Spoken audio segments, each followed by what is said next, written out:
Well, I've got this. I'm on this sort of streak now, and I'm recording. I recorded two long ass videos in a row, two ruminative videos where navel gazing videos where I talk about my spiritual struggles and and some of the solutions that I found to those struggles, even though to be truthful, I still struggle, and I imagine I will struggle as long as I am alive, in one way or another, with this kind of stuff. But these are things that are important to me. I'm not somebody who can just go through life and not think about these kinds of things. I know some people just put the spiritual, totally to the side. I've never been able to do that. I've always felt an urgency about thinking about these kinds of things, and that's what has animated my struggles and my triumphs and tribulations throughout the years, and will continue to as long as I still breathe in oxygen.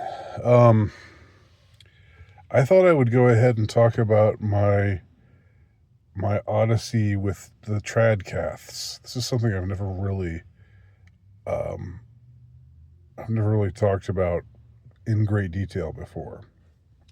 Um, a few weeks ago, I think I recorded a video where I talked about how a lot of the really gung ho Gen Z American Orthodox Jay Dyer disciples are can be kind of annoying, can be kind of insufferable, and yeah, and I don't want to open that can of worms again. I don't want to.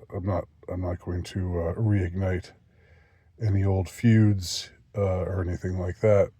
Um, but when I think about that group, that demographic, and by the way, I'm not anti-Orthodox. I have a lot of respect for the Orthodox faith, but I am Catholic, and there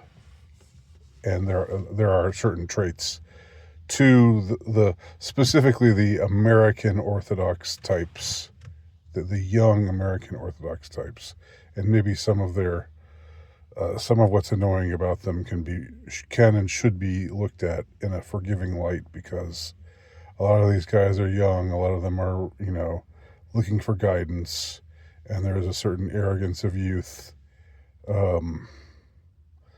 that when I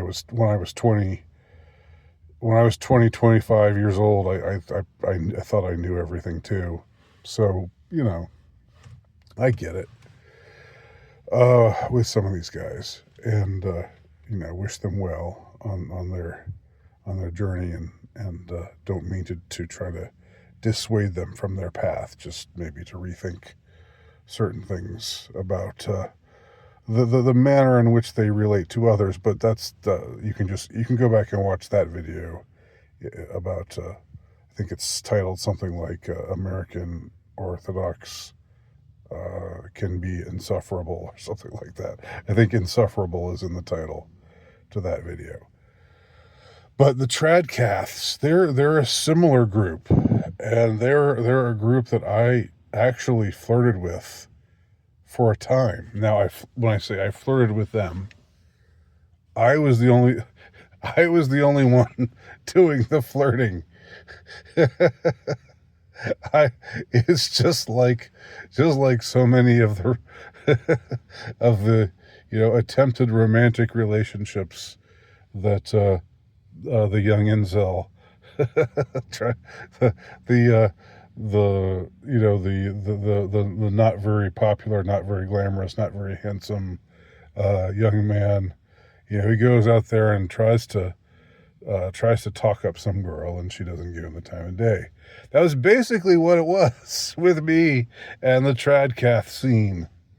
I was interested in them. They were never in the least. They could have cared less. They couldn't have cared less about me. Um, which is it's funny to think about now, because it was all of the impetus, all of the it was all me reaching out to them, and they were just like, I was nothing to them. That they could totally take me or leave me. They didn't. Normally, this is unusual. I think normally, if you show interest in some religious group, if you show interest in some denomination or other, then you're gonna hear back from somebody. I mean, this is an extreme. I mean, extreme case, but like the Mormons, if you indicate if you indicate in any way to any LDS person that you're kind of interested in Mormonism, then you're going to hear back.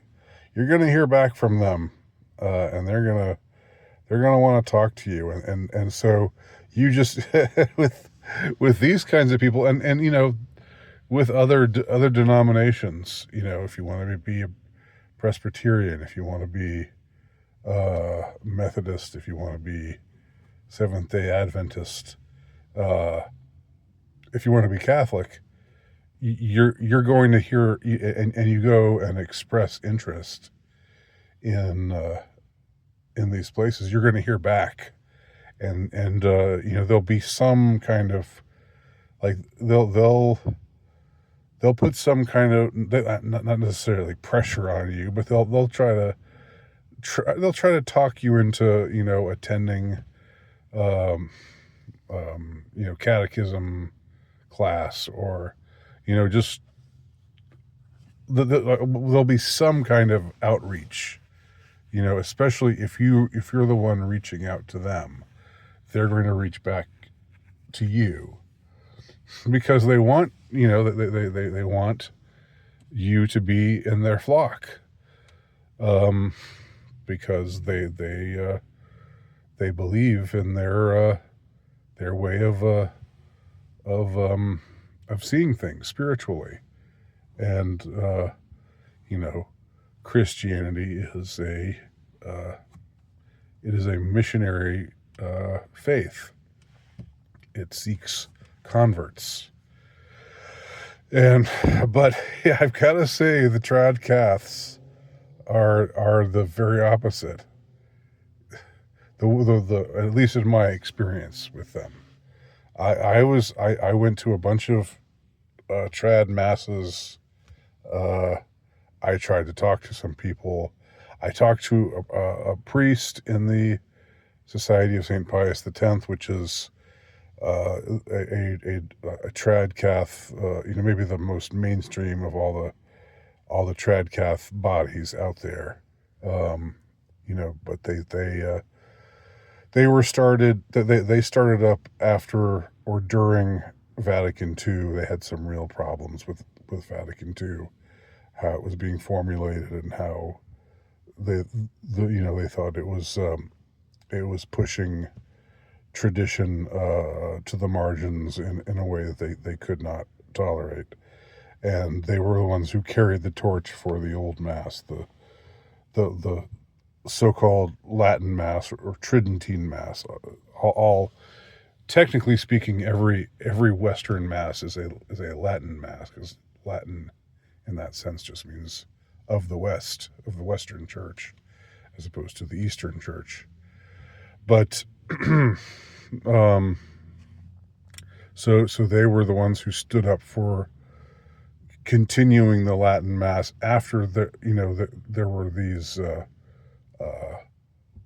there were all these convulsive changes in the 60s and 70s with Vatican II and with interpretations of Vatican II. And and that's when you had a lot of aesthetics and a lot of moral teachings just kind of go out the window, and unfortunately in a lot of places. And you had this sort of hippie vibe going, and people strumming guitars, and felt banners, and all of the gross kind of aesthetics of that era, which for the debate was, I remember, I think in an old blog post of mine I wrote, 2V or not 2V, that is the question, meaning Vatican II or not Vatican II, that is the question. So there were traditionalist-minded people who said Vatican II is good if understood properly, but the problem is it's been misinterpreted, and in some cases willfully misinterpreted, and that's why things have been in disarray to a degree since Vatican II was promulgated. And there are also the more hardline people who said no, Vatican II is an abomination, and we should ignore it. We should just keep going as if it had never happened, because it's not really binding. It's a pastoral council. It has no authority in the sense that something that's spoken ex cathedra has authority in the church. And so that was there were traditionalists like the SSPX, the Society of St. Pius X, who in a way they stand in an ambiguous position with the church, with the broader Catholic Church. Some people say they're schismatic and that you should just avoid them, and that their masses are not valid. Others, it seems that what I've generally heard is, yes, their masses are valid, but they're still schismatic. So anyway, that's a whole source of that was something I was wrestling with for a while. That was what, and I was leaning towards the traditionalist side of things. I was leaning very strongly towards the Society of St. Pius X and their position on keeping the tradition going. I admired them for keeping. I enjoyed the Tridentine Mass. Enjoys, maybe that's not quite the right word. I thought it preserved reverence in a way that the Novus Ordo in a lot of places does not. Now I think I've come to see the Novus Ordo can be reverently delivered, but that it's not all. In fact, the Catholic Church that I attend now, generally speaking, it's not cringeworthy stuff. It's not. There's no guitar strumming. There's no like happy clappy kind of music. There's no like contemporary music, and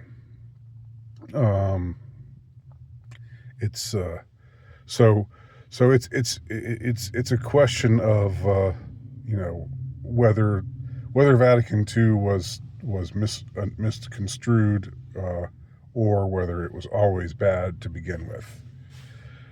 And that was something that I think, like in the late aughts, I was struggling with this whole question. And I looked into the Society of St. Pius X. I attended some masses. I spoke with a priest a few times, and he was a nice guy. I'm not slagging him or putting him down or anything, but the impression I just generally had with these TradCaths was they had no real interest in me. not that I took it personally, but just that they were sort of clannish.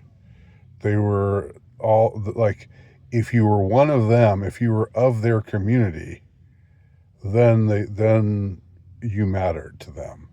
If you were outside of their community and you were interested in their community, then they didn't really care. There really wasn't very much outreach that I saw. I think and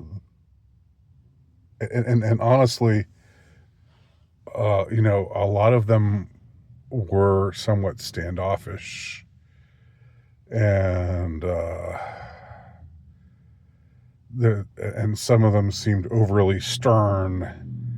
And there were a couple of occasions where I remembered like a child getting disciplined, like getting spanked really hard for not for crying during, or for making a fuss during mass. I mean, which disturbed me.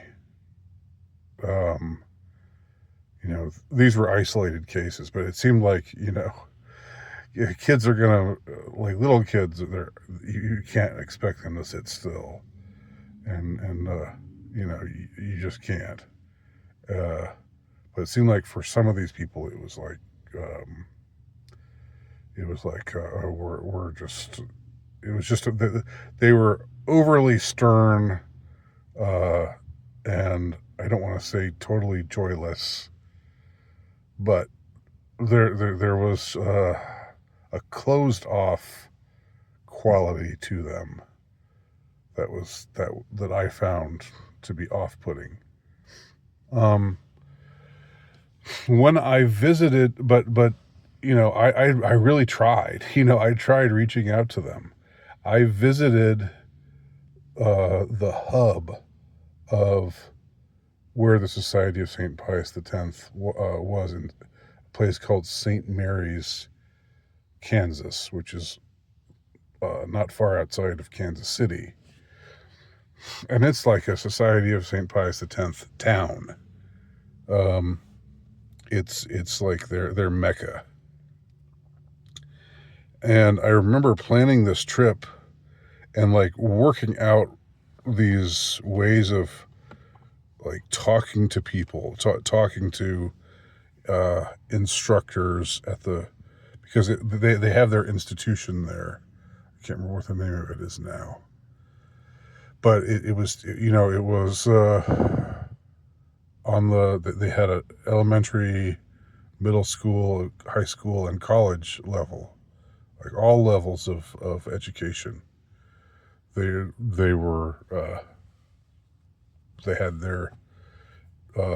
an educational institution there. And at the time, I was employed as a college instructor, and I thought, well, why not go out there and see if there's some possibility that I could, I was looking for a community that would be where I could live my faith in a way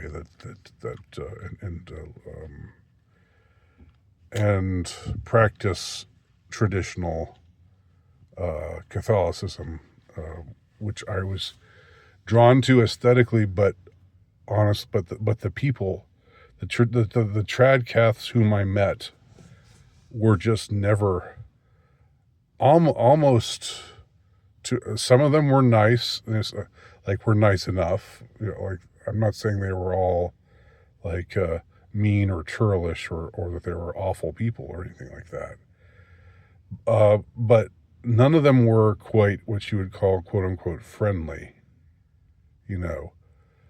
Some of them talked to me, but it was more out of like a sense of duty, or like, oh yeah, well, I guess I'll set a few minutes aside to talk to this person, but it doesn't, but it's not really that important, you know, and there's no like, as far as forming a friendship, forming a bond, that just didn't seem to be even in. I as a non SSPX person, I was just not on their radar, and I couldn't get on their radar. Um, at the time I was married, I had 2 kids. I was aware that if we moved out there, if I somehow got a job teaching there at this institution, and we moved out there, I was aware that we would be anomalous, because the SSPX families were almost all just gigantic. Like they were huge.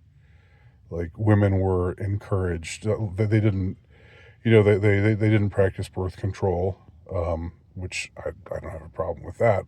I think large families are wonderful. But I didn't have a large family. I had a wife, and I had two children, and we weren't planning to have any more.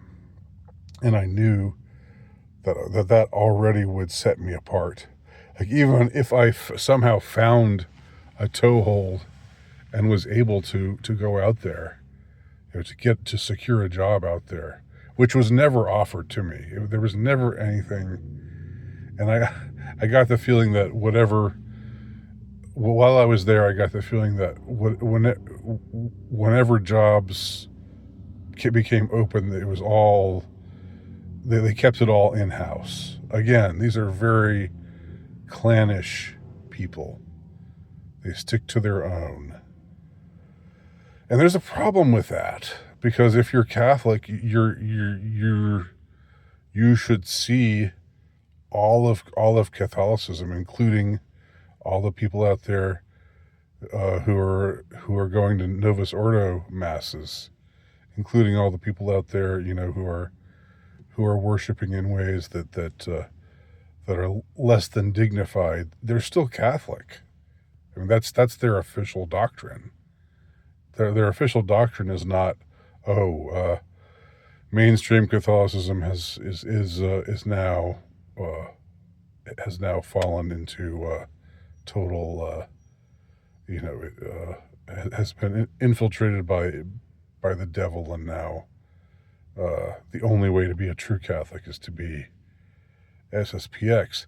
That's not their official doctrine, but that's basically the way that they lived.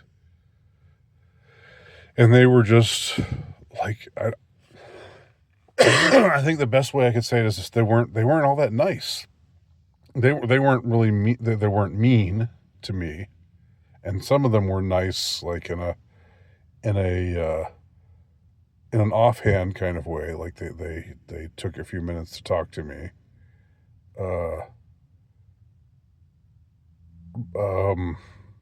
But they weren't welcoming. I got no impression from them that they were interested in anybody who wasn't one of them. So that was part of my problem with them, with the TradCaths. They also just struck me as overly rigid. Like, they have these rules. If you're a woman, you never wear pants. Never, ever, ever, ever wear pants. Always very modest dresses. Never pants. And that's like the doctrine. It's like, if you showed up to a mass and you're a woman and you were wearing pants, that would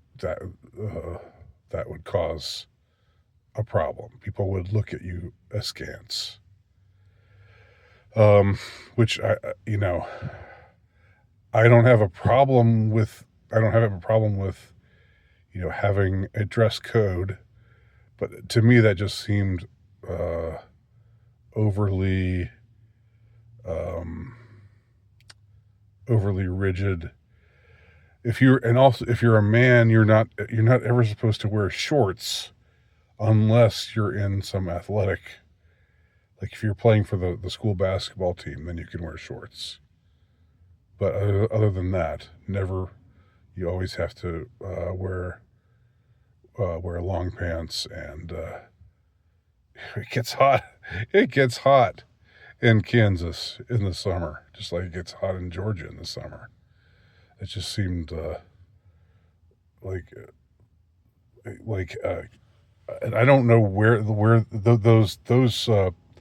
those mores just seemed overly rigid, and I don't know where they came from. I don't know. There was no there was no mandate there's no mandate that I'm aware of uh, in the church that I mean, there's a belief in in the feminine and in the masculine, uh, and there's I don't think that the church isn't big on androgyny. The church believes very strongly that there's masculinity and femininity, and that those are, and you don't get to choose which you are. It's not a question of picking out pronouns for yourself or anything like that. When I was visiting the SSPX, there was none of that pronoun nonsense going on. That was before any of that was happening. So, but there was still, I think that the church's tradition is about holds to notions of masculinity and femininity, but as far as what the specific way we should dress, the specific kind of apparel that we should wear,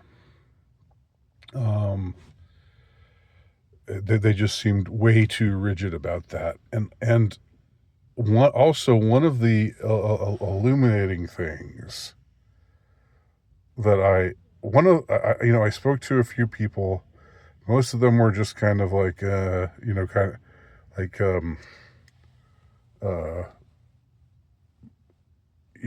they met with me out of a sense of duty, because I was interested in their institution, and so they said, okay, well, I can talk to you for X amount of time, but then I've got to go and move on and do things that are really important. But the one lady I spoke with, who was actually nice to me, who actually opened up to me, she was well, nobody's gonna watch this. This was like 2007, so I don't think I'm going to put her in any peril by talking about this now. And I don't remember her name, but I remember she worked in the library, and she had a ton of kids. She had like six or seven kids, which is normal for the families out there. Big families, lots of children, which again is fine. That's cool. That's cool. I think that being judgmental of people who don't have large families, that's not cool, unless they're practicing contraception, which is a different matter. Anyhow, I remember saying something to her about how that my wife and I only had 2 children, and we were afraid that, and I was thinking, if we actually moved out there, which I knew was a long shot, and even during this whole trip, I was aware it's not going to happen. Again, because this flirtation is totally one way. I'm flirting, but they're not flirting back. Um, But I said, you know, I think we'll stand out, and I think, you know, I have two kids, and that's all I have. And she was like, sort of, she softened and she was sympathetic, and then she opened up to me and said, you know, even though she has a large family, she has 6 or 7 kids, that she talked about how women in the community were judgmental of her for going back to work at the college in the as a librarian, and for not just being a total stay-at-home mom all the time. And I got the impression that, you know, the women really enforce this, you know, uh, no pants, you know, have lots of children, don't work. This was really something that you could, like, uh, she talked about how she felt judged by these people, and it was mostly women. This was, so if you want to say, they're it's the patriarchy. Well, it was the women who were giving her a hard time, and she opened up to me about this, and I was actually, you know, because I told her about my situation, um, and, you know, her kids were all school age. It wasn't like she was, she had, you know, left, and she had this brood of children, and now they were all, you know, in school, and she was still a mother to them. She wasn't like she was just dumping them in daycare or anything like that. But they still judged her just because she was a working mother, uh, and that said a lot. That said a lot. So my trip to my my trip to uh, Society of St. Pius the Tenthville, the Tenthville, you know, it was a disappointment for the reasons I've enumerated. They didn't, these TradCaths just generally don't seem to be interested in anybody who's not them. Um, they seem judgmental of everybody who's not them, or a lot of them do. I shouldn't speak so sweepingly, but it seems that there is a. It seems that for a lot of them, you know, they feel this, this sense of being the vanguard of what it means to be truly Catholic, and that that anyone out there who's, you know, who wears shorts if you're a guy, or, you know, wears pants if you're a woman, and maybe doesn't have the hugest uh, family, you know, the hugest number of kids, and attends a Novus Ordo mass, um, that they look down on you, that they don't think that you're really authentically Catholic. Um, so yeah, so I felt rejected. I think I was rejected by this community, and it was nothing personal. It wasn't anything about me, except that I wasn't one of them. And so, even though for a time after that I was still interested in trad publications, and, you know, like people online, like YouTubers who were trad leaning, um, that that kind of soured my whole perspective on them. Um, And I think that maybe what sealed what sealed what was the final nail in the coffin of me ever, going trad, quote unquote. Even though I think I am trad, I'm trad friendly. I like the Latin Mass. I've attended it a few times, and I think it's great. And I love reverence, and I love large families, and I love people who are traditionalist minded. But there's something about I guess maybe they're sometimes called rad trads. Uh, the uh, the other thing about them was, I'd listen to these people talking, and it's like, oh, there's this, oh, the church is falling apart. The church is in the hands of the devil. Uh, you know, the Pope is actually is actually demonic. They didn't necessarily say that, but they you know like they were just pushing this whole, oh well, here we have the mainstream church failing again. And yes, they were right in a lot of ways. Their critique was correct in a lot of ways, but you just get tired. It's another form of the black pill, and you just get tired of getting,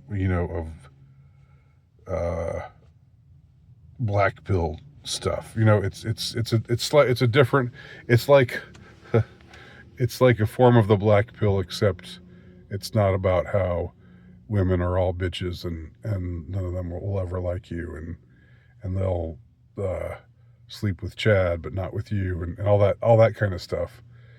But instead of that, instead of emphasizing those kinds of things, it's like, oh, the the church is the modern church is irredeemable, and everywhere you go, there's clown masses, and there's heretical priests, and this, that, and the other thing, and just like with the black pill, uh, uh, the black pill guys say, a lot of their whole critique of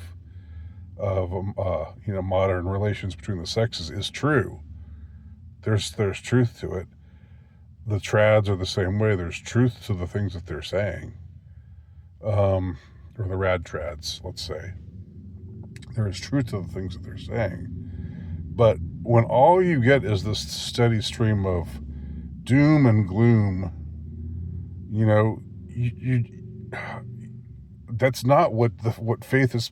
That's not what Christianity is supposed to be about. Christianity is supposed to be about joy. It's supposed to be about salvation. It's supposed to be about growing closer to God. And if all that you're like, all of these people talk about is how shitty everything is, and in addition to that, they're all like, uh, or so often um they're not very friendly. They're overly formal. They get mad at the strangest things. Like, I remember some uh, someone talking about how you shouldn't call children kids. Like calling a child a kid is evil, because a kid is a baby goat, and they're not kids. They're children. So like, they police language. If you say the wrong thing, if you dress the wrong way, you know, uh, if it's just it's rather tiresome, and that's what ultimately turned me against them. ultimately, in spite of still being pro-trad, in spite of still thinking, yes, Vatican II was a mess, and yes, the church, the post-Vatican II church, uh, is in crisis, and so I was believing a lot of what they said, a lot of their rhetoric, and the modern popes, especially Pope Francis when he was the Pope. A lot of that, a lot of what was happening under his watch, a lot of the things he was saying, and I was sort of like, you know, for all of that, I still had to say, look, if I'm Catholic, if I'm choosing to be Catholic, then that means embracing what the church teaches and accepting the church, warts and all. And um, one can uphold the doctrines of Catholic Christianity without having to go to the kinds of extremes that these people do. Now, if you're happy, I want to make this clear too, because this is already pretty long. Let me make it clear: if you're happy, if it makes you happy if you feel fulfilled to be in these communities, then that's great. If you're a woman, never wear pants and just, always stay at home and have at least 6 or 7 kids.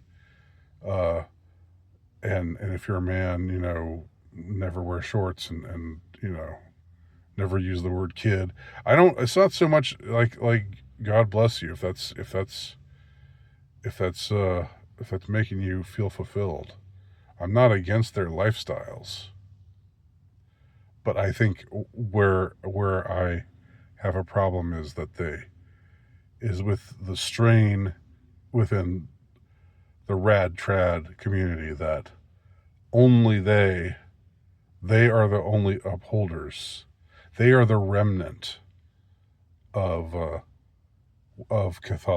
true Catholicism, and the rest of the church, the so-called church, is just has fallen away and is irredeemable. So that's my journey through and finally away from the rad trat scene. Let me know your thoughts below if you have any, and if you've watched this video to the end. God bless you.